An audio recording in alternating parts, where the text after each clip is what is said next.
Hi, and welcome to week 10, Sociology. We're looking at crime and deviance. And so the first part of this video, the first video for week 10, is going to focus on the definition of crime and deviance, what makes them similar and what makes them different. And we're going to look at, for this entire video, will be these different theories. We'll look at symbolic theorists, functionalism, and conflict as an example about how they see the differences and what the role of crime and deviance is in Canadian society. Okay, so this one will be a little bit heavier because it's going to have a little more theory based, but it's important to recognize that crime isn't just about this is right, this is wrong, but that there is function and there is purpose and there are theories behind when is somebody a criminal and what circumstances propel somebody in that direction. Alright, so good luck. And we'll look forward to seeing you next week in the video that we're going to look at that regards looking at crimes and at courts and restorative justice and the like. Good luck. Okay, so let's look at what is deviance. Now, deviance, like all societies, have norms. If you remember, norms mean code of conduct that govern acceptable behavior and mechanisms of social control. And so when we think about deviance, it's when we think in terms of some of those elements around social control, systematic practices developed by social groups to encourage conformity and discourage deviance.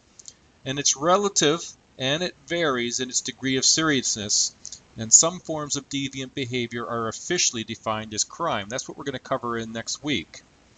And crime is a behavior that violates the criminal law and is punishable by fines, jail terms, or sanctions. But deviance is relative.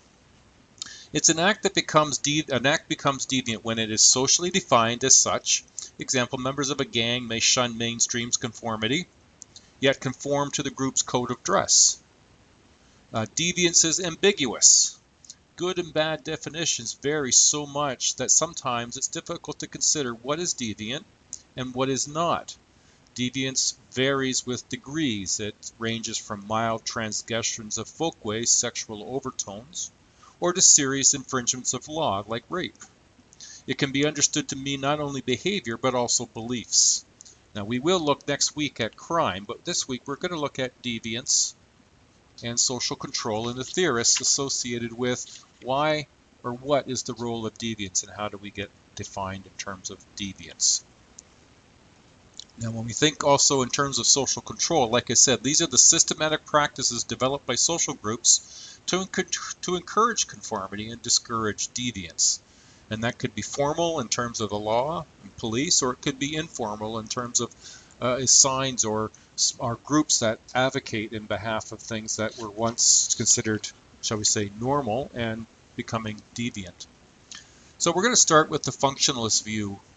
And we're going to look at some theories here. We're going to look at three. Strain theory, basically goals and means to achieve them is strain theory. According to strain theory, Merton is the theorist. People feel strain when they are exposed to the cultural goals that they are unable to attain because they don't have access to the culturally approved means to achieving these goals. And so when you think in terms of what is it that you understand that we are supposed to have or should achieve as a society or as individuals, and that if you don't have the culturally normative ways by which to do that, then you feel the strain of what you should have and can't have. Subsequent reduction in Canadian taxes and increase in the cost of cigarettes in the U.S. dramatically cut the incidences of cigarette smuggling, but the networks of expertise developed by the smugglers remained, turned into new commodities, drugs, alcohol, firearms. So strain theory may also explain upper class deviance, the pressure to increase corporate profits. You know, that what you see other corporations do, you feel the strain when you're not able to do that in the way that they can. You may find an alternative way by which to do it.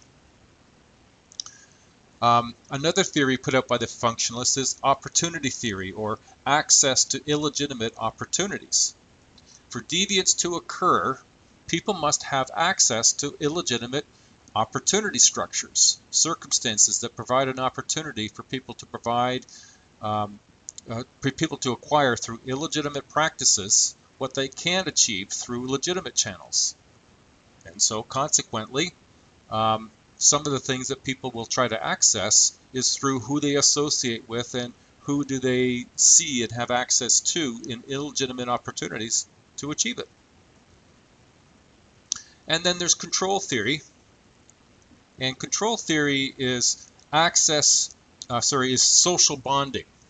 And so in this, it holds that the probability of deviant behavior increases when a person's ties to society are weakened or broken. So the main theme here is that deviant behavior is minimized when people have strong bonds that bind them to family, to peers, to religious organizations, or other institutions. According to Hershey, which is the author of control theory, social bonding consists of 4 quadrants. That you could be strong attachment to other people, which bonds people together, which would decrease your chances of deviance and criminal behavior. Commitment, this quadrant is around to commitment to conventional behavior, to rules and the regulations.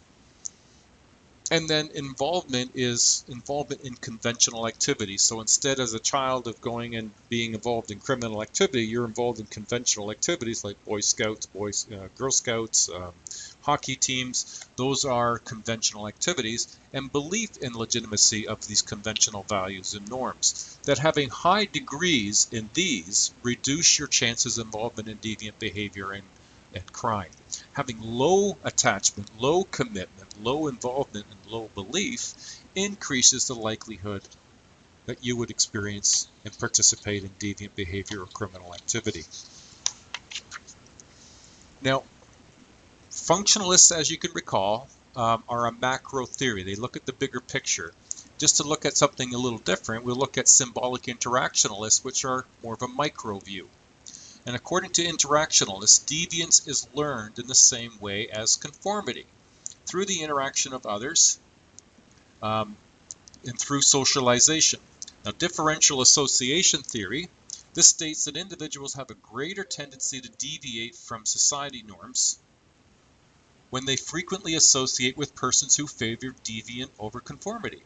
So people learn the necessary techniques and the motives, the drives, the rationalizations, and the attitudes of deviant behavior from people with whom they associate.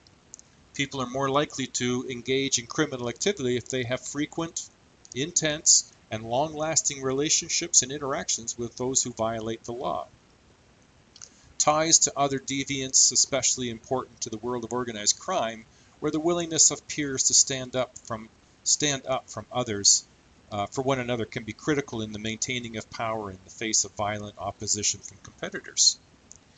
Now, in addition to differential association theory under the symbolic interactionalists, we have labeling theory as well. And labeling theory suggests that a deviants are those people who have been successfully labeled as such by others. The process of labeling is directly related to the power and the status of those persons who do the labeling and those who are being labeled. So you can have primary deviance. This is the initial act of breaking a rule. So if, for example, you're somebody who stole something for the first time, whether you were caught or not, this is considered primary deviance. Now, secondary deviance occurs when a person who has been labeled a deviant accepts that new identity and continues the deviant behavior. So to be under secondary, you not only have participated in deviant behavior, you accept it and identify with it. You maybe start to behave in that way, you dress in that manner, and not only are you identified, but you are accepting that role. Excuse me. Now, when we think in terms of other components of symbolic interactionalism, we have what are called moral entrepreneurs. And moral entrepreneurs are persons who use their own views of right and wrong to establish rules and labels rules and label of others as deviant. So moral entrepreneurs often create moral crusades. public and media awareness campaigns to help generate public and political support for their causes. For example, we've had the Mothers Against Drunk Driving. Way back in the 1850s, the women's temperance movement of the 20th century resulted in prohibition, campaigns against abortion, prostitution, child abuse. In 2003, an example of the Roman Catholic evangelistical Muslim and Sikh leaders united against same-sex marriages. And so stigmatized labels can last a long time and make it difficult for labeled persons to reintegrate into society. Many of the provisions of the Youth Criminal Act were enacted to reduce the impact of labeling of young offenders. Okay, now we're going to roll back into a macro view. I'm going to start with conflict theory. And according to conflict theory, the main theme here is that people in positions of power maintain their advantage by using the law to protect their own interests. So the main issue here is who has the power to define, enforce, and punish crimes and deviance? Well, the way the laws are made and enforced benefits the capitalist class by ensuring that individuals at the bottom of the social class structure do not infringe on the property or threaten the safety of those at the top. So the marginalized commit crimes in order to survive, not to become rich. Frequently, they're in a struggle for survival.